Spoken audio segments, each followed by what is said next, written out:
మన దేహ నిర్మాణం అంతా చెప్తా. అంతే. ఆకాశ పంచకం అంతరేంద్రియములు. అంతరేంద్రియములు అంటే జ్ఞానము, మనసు, బుద్ధి, చిత్తము, అహంకారం. ఆకాశ పంచకం అంతరేంద్రియములు ప్రాణాదులును వాయు పంచకంబు. జ్ఞానేంద్రియములైదు వైశానర పంచకంబు అప్పు పంచకంబు శబ్దాదులైదు. కర్మేంద్రియములైదు కడభూమి పంచకం ఇట్టులు 25 ఇంద్రియములు. ఇవి ఆత్మగాదని ఇన్నింటి నెరిగేటి ఎరకయే పరమాత్మయని ఎరింగి సాంఖ్య యోగంబు సాధించు సజ్జనుండు ముక్తి జంతును మీ పాద భక్తితోను. రమ్య గుణధామ భద్రాద్రి రామ పరశురామ నరసింహ దాస సంరక్షితాహ్వా. అసలు 2 చేతులు ఎత్తి నమస్కారం పెట్టాలమ్మా మీకు. మీ లోపలున్న ఆయన గాయనే, నా లోపలున్న ఆయన గాయనే. చరాచర ప్రపంచం అంతా నిండి నివిడీకృతమై ఉన్నటువంటి ముళ్ళుగుచ్చే సందు లేకుండా ఉన్నటువంటిది ప్రహ్లాదుడు. చిన్న బాబు చిన్నప్పుడు చెప్పిండు, ఆయన ఈయనలో ఉన్నాడా రని అని అడిగిండు తండ్రి. అయ్యా తండ్రి గారు, ఇందుగలడు అందు లేదని సందేహము వలదు నాయన. సర్వోపగతుండు చక్రి ఎందెందు వెతికినా అందందే గలడు తండ్రి అని చెప్పి ఆ మహావాక్యం ఆనాడే ఇచ్చిండు. త్రేతాయుగం, కృతాయుగం, ద్వాపారం, కలియుగం. అమ్మ త్రేతాయుగంలో చెప్పినటువంటి ప్రహ్లాదుడు చెప్పిన మాట మనది కాదు తల్లి. మనదనుకునేది భ్రమ.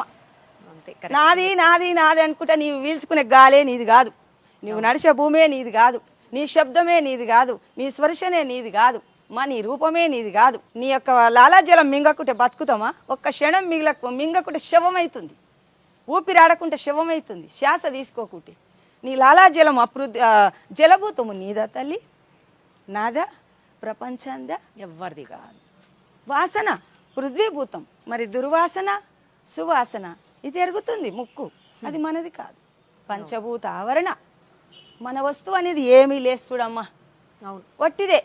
జన్మమెత్తడం, కర్మ చేయడం, గతించడం, మళ్ళీ ఎత్తడం, గతించడం, మళ్ళీ ఎత్తడం. 84 లక్షల జీవోపాధులు యందు పుట్టి గిట్టి ఉన్నామమ్మ. ఇది క్రిమికీటకాదులు, జంతుజాలము, పశుపక్షాదులు, నదులు, వనాలు, నానా మృగాలు, విహిత కర్మములు, వేద శాస్త్రములు ఎత్తిన తర్వాత కడసారి ఎన్ని జన్మల పుణ్యమో ఈ మానవ జన్మ వచ్చింది. కోటి జన్మములెత్తి నరగర్భమందున వాటముగా పుట్టి. కోటి జన్మములెత్తి నాయనా ఇక చాలు జన్మని తల్లి గర్భంలో ఓ పక్క మలము సంచి, ఓ పక్క మూత్రము సంచి, ఓ పక్క రక్తము, ఓ పక్క మాంసం, నీళ్లు తల్లి గర్భంలో నిండి ఉన్నాయి. ఇంకేమన్నా ఉందా అమ్మా? మనం ఇప్పుడు దీనికి ఏమో చేసుకుంటాం, అత్తరు, పౌడరు, సబ్బు, బిబ్బు అన్ని పెట్టుకుంటాం. ఏముంది తల్లి? తల్లి గర్భంలోది గుర్తు చేసుకుంటే ఈ జన్మ ఇక చాలు అనిపిస్తుంది. నారాయణమ్మ, మీరు ఇక్కడ ఉండాల్సిన వాళ్ళు కాదు, అసలు మీరు సఫాయి కార్మికురాలుగా అర్థమైతే. గురుదేవుడు మా అమ్మ పెట్టింది. అమ్మ పెట్టిందమ్మా. బతకలేవు బిడ్డ, నీ భర్త చనిపోయిండు చిన్న వయసులో, నీ పిల్లలు భర్త లేరా అమ్మా? లేడమ్మా. అయితే చిన్న వయసులో బిడ్డ నువ్వు బతకలేవని మా అమ్మ పని అమ్మ ఇది. మా అమ్మ నేను కలిసి 3 సంవత్సరాలు చేసిన. ఈ కాలనీలో ఇండ్లు లేవు, ఈ బస్ ఇవన్నీ లేవు. ఒక్క ఇల్లున్నది అరంజ్యోతమ్మది, ఈ ఒక్క ఇల్లున్నది.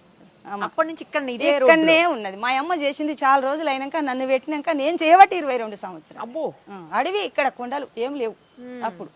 అప్పటి నుంచి అసలు మీరు ఇది కాదు అదే అంటున్నా, మీరు ఇది చెయ్యాలి. ఇది ఉంది బాకీ తీరితే ఉండబోదు, ఇది తీరితే ఉండదు. కర్మ రాకపోకటే కాని భయమేమీ లేదు.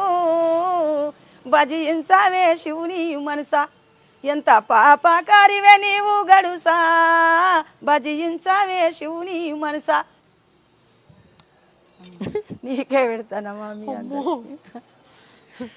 మీ దగ్గర ఎంత జ్ఞాన సంపత్తి ఉందమ్మా, దానికి చదువుకోవాల్సిన చదువుకుంటే ఎవరో పుణ్యాత్ములు అది దోసుకునే వాళ్ళు అంటున్నారు. నేను లేదమ్మా చదువు అసలేదులేదమ్మా. నేను ఏలుముద్ర వేస్తుంటే ఈ పనికాడికి వచ్చినాక ఉసుకెలా రాసిన, అది కూడా కరెక్ట్ గా రాదు. ఇప్పుడు వణుకుతా ఉసుకులో రాసిన. మరి ఇంకేం సంతకం ఎట్లా పెడతావు మళ్ళా? అదే నేర్చుకోవాలంటే చాలా కష్టపడ్డామ్మా. సంతకం అది కూడా కరెక్ట్ గా రాదు, పిచ్చి పిచ్చిగా వస్తుంది. ఇంత నాలెడ్జ్ ఉంది, ఇంత జ్ఞానం అమ్మా. గురుడు లాభించేనమ్మా, గురి తెలిపేటి ప్రభుడు లాభించేనమ్మా.